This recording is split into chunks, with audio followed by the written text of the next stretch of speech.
আসসালামু আলাইকুম viewers, welcome to momos kitchen. আমার আজকের রেসিপিতে থাকছে রূপচাঁদা মাছ ভুনা। রূপচাঁদা মাছ খুবই সুস্বাদু একটি মাছ। এই মাছ ভুনাটা এতটাই মজাদার হয় যে যারা মাছ খেতে পছন্দ করেন না তারাও কিন্তু মজা করে খেয়ে নেবেন। এখানে আমি 4টি রূপচাঁদা মাছকে ধুয়ে পরিষ্কার করে নিলাম। দিয়ে দিলাম স্বাদমতো লবণ আর হলুদের গুঁড়া 1 চা চামচ, আর মরিচের গুঁড়া দিয়ে দিলাম সামান্য একটু। আর এই মশলার সাথে মাছগুলোকে খুব ভালোভাবে মিশিয়ে নিলাম। এখন আমি চলে আসলাম মাছগুলো ভাজার জন্য। চুলায় একটি প্যানে কিছুটা তেল গরম করে নিয়েছি। এখন আমি দুটো মাছকে এর মধ্যে দিয়ে দিলাম। আর মাছের এক পাশটা ভাজা হয়ে গেছে। এখন আমি মাছগুলোকে উল্টিয়ে দিলাম। আর মাছের অপর পাশটা ভেজেও এখন আমি মাছগুলোকে তুলে নিচ্ছি।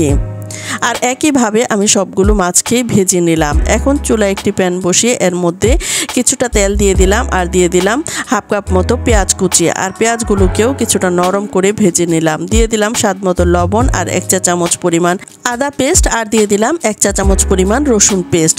এই মশলাগুলোকেও আমি কিছুক্ষণ সময়ের জন্য ভেজে নিলাম। এখন আমি এর মধ্যে কিছুটা পানি দিয়ে দিলাম। আর দিয়ে দিলাম হলুদের গুঁড়া 1 চা চামচ পরিমাণ, মরিচের গুঁড়া 1 চা চামচ পরিমাণ, ধনিয়ার গুঁড়া 1 চা চামচ পরিমাণ, আর দিয়ে দিলাম জিরার গুঁড়া 1 চা চামচ পরিমাণ। এখন আমি এই মশলাগুলোকে খুব ভালোভাবে কষিয়ে নিচ্ছি।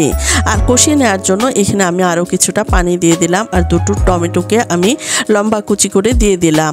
এখন আমি এই মশলা আর টমেটোগুলোকে খুব ভালোভাবে কষিয়ে নিলাম তেলটা ভেসে ওঠা পর্যন্ত। এখন আমি এর মধ্যে ঝোলের পানি দিয়ে দিচ্ছি। এখানে আমি 1 কাপ মতো পানি দিয়ে দিলাম। ঝোলটা যখন ফুটে উঠেছে তখন আমি এর মধ্যে ভেজে রাখা মাছগুলো দিয়ে দিলাম। এখন আমি মাছগুলোকে মশলার সাথে ভালোভাবে মিশিয়ে নিচ্ছি। মিডিয়াম আঁচে মাছগুলোকে কিছুক্ষণ রান্না করে নিচ্ছি। আর ঝোলটা যখন কিছুটা কমে আসবে তখন আমি এর মধ্যে দিয়ে দিচ্ছি কয়েকটি কাঁচামরিচের ফালি। এখন আমি ঢাকনা দিয়ে ঢেকে মিডিয়াম টু লো আঁচে রান্না করে নিচ্ছি 7-8 মিনিট সময়ের মতো। আর দেখুন এরই মধ্যে ঝোলটাও অনেকটাই টেনে গেছে। মাছগুলো যেন ভেঙে না যায় তাই আমি আলতো হাতে নেড়ে দিচ্ছি। আর এই সামুদ্রিক রূপচাঁদা মাছটা খেতে কিন্তু খুবই সুস্বাদু। আর এখন আমি এর মধ্যে কিছুটা ধনিয়া পাতা কুচি দিয়ে দিচ্ছি। আর ধনিয়া পাতাটা যদি কারো ভালো না লাগে তাহলে নাও দিতে পারেন। এখন আমি ঢাকনা দিয়ে ঢেকে প্রায় 1 মিনিট সময়ের মতো রান্না করে নিলাম। রান্নার একেবারেই শেষ প্রান্তে চলে এলাম। প্যানের হাতলটা ধরে আমি একটু নেড়ে দিচ্ছি। আর এটা দেখেই বোঝা যাচ্ছে এটা কতটা লোভনীয় হয়েছে। যারা একেবারে মাছ খেতে পছন্দ করেন না তারাও কিন্তু চেটেপুটে খেয়ে নেবেন। এখন আমি চুলার জাল বন্ধ করে চলে যাচ্ছি পরিবেশনে। দেখুন মাছটা কতটা লোভনীয় হয়েছে আর দেখেই যেন খেতে ইচ্ছে করছে। আশা করছি আমার আজকের এই ভিডিওটি আপনাদের কিছুটা হলেও উপকারে আসবে।